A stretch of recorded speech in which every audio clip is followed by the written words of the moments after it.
좀 더 깊이 있고 다양한 지역 소식을 전하는 오늘의 뉴스와 화제, 김효진 기자가 알아봤습니다.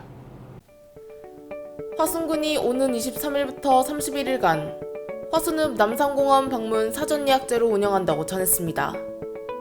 사전예약제는 하루에 총 4회 운영하며 관람 시간은 1시간이고 관람 인원은 하루에 1000명이라고 전했습니다. 다만 화순군민은 별도의 사전예약 없이 신분증과 학생증만 지참하면 입장할 수 있습니다. 고흥군이 고흥만 관광지구 힐링체험센터 내 카페와 음식점, 판매장 운영자를 모집합니다. 기간은 10월 29일까지로 신청자 중 최고가 입찰자를 운영자로 선정하며 자격 조건은 고흥군에 6개월 이상 주소를 두고 있는 자 등으로 자세한 내용은 고흥군 홈페이지를 통해 알 수 있습니다. 완도군의 금덩이 섬이라 불리는 금당도가 2021년 전라남도 가고 싶은 섬 가꾸기 사업에 최종 선정됐습니다.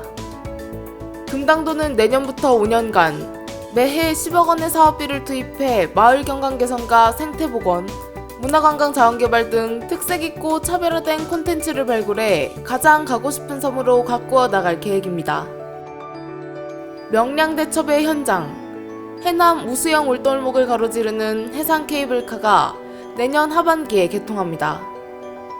명군수는 울돌목 해상 케이블카는 거센 물살로 유명한 울돌목을 가로지르는 노선으로 새로운 관광 수요를 불어올 것으로 기대한다며 각 부서별 대응 계획을 수립해 통합조정회의를 진행하는 등 사업 추진에 만전을 기하고 있다고 말했습니다.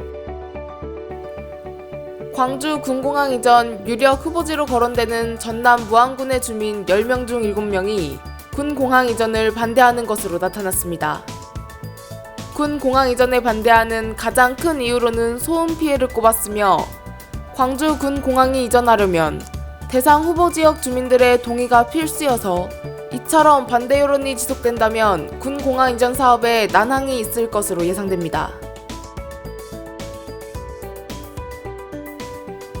중증 응급환자 진료를 위해 설치된 전남 지역 권역응급의료센터가 의료진과 의료장비 부족 등으로 환자를 다른 병원으로 전원 조치하는 비율이 전국에서 가장 높은 것으로 나타났습니다.